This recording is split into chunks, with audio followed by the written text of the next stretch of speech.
안녕하세요. 김한영 목사입니다. 누구든지 보시고 도움되시라고 올리는 성경 공부. 성경 이런 거예요 라고 여러분과 함께 이야기하고 있어요. 많은 분들이 성경을 많이, 기독교의 경전이죠. 당연히 진리의 말씀이고요. 근데 그것이 무슨 뭐 교리서적, 뭐 법전 이렇게 느끼는 분들이 있어요. 사실 성경은 그냥 이야기책이라고 보시는 게 딱 맞아요. 그 이야기책이 하나님의 구원의 역사를 담은 책으로 엮어져 있는 것이죠. 그래서 전체적인 얘기를 한번 드리고 그 배경을 지금 말하고 있는데요.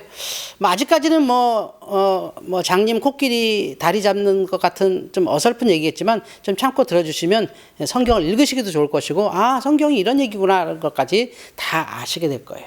지금 우리가 구약 성경의 전개 과정을 보고 있죠. 이 전체 과정을 여러분이 이해할 수 있도록 지금 설명하는데 이게 한꺼번에 들어올 수는 없죠. 그래서 이걸 조각을 내서 하나씩 설명하는데요. 우리가 지난주에 얘기한 것처럼 구약 성경은 39권으로 이루어져 있어요. 창세기부터 말라기까지. 이 39권의 성경이 놀랍게도 두 가지의 큰 사건으로 이어졌다는 거죠. 그러니까 누가 앉아서 성경을 이렇게 쓰자고 쭉 교리를 쓰듯이 써나간 게 아니라 그 역사 현장 속에서 그 이야기들이 일어난 거예요. 그것이 기록된 것이죠. 이 두 가지 큰 사건. 그러니까 괜히 우리 하나님 믿게 하려니까 하나님 이런 분이라고 하자. 하나님이 이런 일 했다고 쓰자. 이게 아니라 이스라엘이라고 하는 특별한 민족이 두 가지의 큰 사건을 경험하면서 하나님을 알게 되고 하나님의 말씀을 알게 되고 하나님의 말씀을 기록하게 됐다라고 이해하시면 되는데요. 그 두 가지 사건이 바로 그들이 아주 심히 괴로웠던 사건. 사람이 보통 기억에서 아주 힘든 것이 오래 기억되잖아요. 좋았던 것보다. 이스라엘의 성경도 그래요. 출애굽 사건과 바벨론 포로 사건. 지난 시간에 저희가 출애굽 사건에 대해서 이야기 드렸죠. 오늘은 바벨론 포로, 이게 뭔가. 그러니까 이 말도 좀 어렵지만 일단은 들어두시면 될 거예요. 출애굽, 애굽을 탈출한 사건과 바벨론의 포로로 끌려간 사건이 구약 성경의 주요 스토리다. 이 두 개의 스토리로 39권이 분배가 돼 있다. 이렇게 이해하시면 되겠습니다. 지난주 거 다시 한번 볼까요? 출애굽 사건과 바벨론 포로 가운데 출애굽 사건, 구약의 전반부가 출애굽 사건으로 연결되어 있어요. 애굽에서 탈출하는 이야기. 이것이 구약의 반이에요. 그러니까 이게 굉장히 그들에겐 충격적인 사건이었고 굉장히 중요한 경험이었어요. 실제 구약에서 말하는 율법 이런 얘기 많이 하잖아요. 법전. 그게 여기서 거의 나옵니다. 특히 40년이라고 하는 광야 시대에서 거의 나오는데요. 나중에 더 자세히 배울 수 있게 될 것이고요. 자, 피라미드 그림이 나올 거예요. 이스라엘이 국가가 되기 전에 가나안의 한 가족으로 시작해요. 이스라엘이라는 게 없었어요. 그냥 가족이었어요. 가족이었는데 이 사람들이 이집트로 이주하게 됩니다. 사실은 이민을 갔다고 해도 돼요. 먹고 살 게 없어서.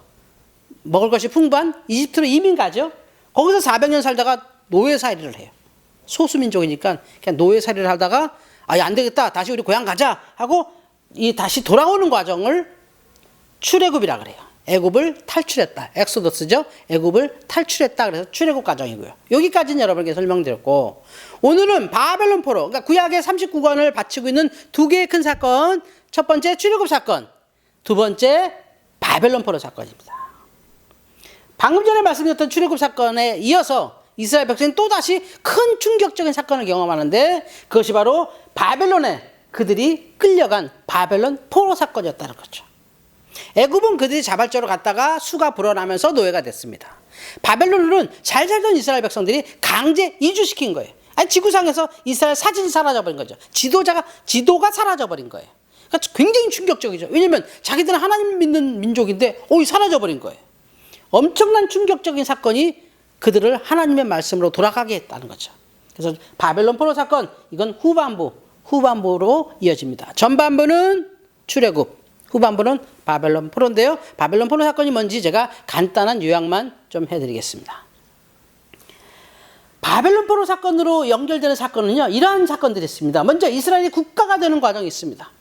이스라엘이라는 말을 성경에서 읽을 땐요, 조심하셔야 합니다. 이게 국가가 아닌 게 더 많습니다. 또 이스라엘이 국가라고 할 때는 거의 북이스라엘을 지칭합니다. 그 전에 이스라엘은 국가가 있지 않았어요. 근데 이스라엘이 국가가 되는 과정에서 남북으로 갈리는 과정까지 나옵니다. 그러니까 제가 아까 이스라엘이 국가인 경우가 별로 없습니다라고 말씀드린 이유가 바로 북이스라엘 때만 국가예요. 남쪽은 유다라고 불렀어요. 우리나라처럼 남북이 쪼개지는 과정을 거쳐요. 이게 다 바벨론 포로가 이어지는 사건이에요. 바벨론 포로로 가는 사건이죠, 사실은. 그러면서 북이스라엘이 아수르라는 거대 국가에 멸망하고요. 그 과정은 뭐 타락이나 전쟁 이런 게 있었는데요. 남유다라고 해요. 그러니까 남북이 쪼개졌을 때 우리 보통 성경에서 이스라엘 그러니까 이스라엘이 더 중요하게 들리시죠? 사실은 성경의 정통성은 남유다에 있어요. 그러니까 북이스라엘이 쿠데타에서 만들었어요. 남유다가 북이스라엘보다 조금 더 오래 갑니다. BC 586년에 바벨론에 의해서 남유다가 멸망하죠. 그러니까 북이스라엘은 아수르에서 멸망하고 바벨론이 세상을 정복하면서 아수르는 사라지고 바벨론이 등장하면서 남아있던 남유다까지 멸망시켰다. 이게 바로 이스라엘의 역사입니다. 그러면서 이 바벨론이 드디어 이스라엘 백성들을 대부분의 중요한 사람들을 포로로 직접 끌고 가는 끔찍한 70년 정도의 역사가 있어요. 이스라엘이 사라진 거예요, 지도상에. 민족이 사라진 거예요, 그냥. 그래서 지금도 전 이스라엘들은 유태인이라는 공동체로 전 세계에 흩어져 살잖아요. 여기서 시작된 겁니다. 대단한 거죠? 그러니까 이 충격적인 사건으로 구약성경 후반부가 계속 진행되고 있어요. 바벨론도 멸망합니다. 구약성경엔 바사라고 썼는데요. 우리가 흔히 알고 있는 페르시아입니다. 페르시아가 강력하게 등장하면서 바벨론이 멸망하면서 전 세계가 새로운 질서 속에 들어가면서 이 바벨론을 멸망시킨 페르시아, 바사가 이스라엘 백성들을 귀환시킵니다. 그러면서 이제 우리가 흔히 아는 이스라엘이 알렉산더 시대, 로마 시대에 거쳐가면서 나라 없이 수천 년을 떠돌이 생활하게 돼요. 이게 구약의 핵심적인 사건입니다.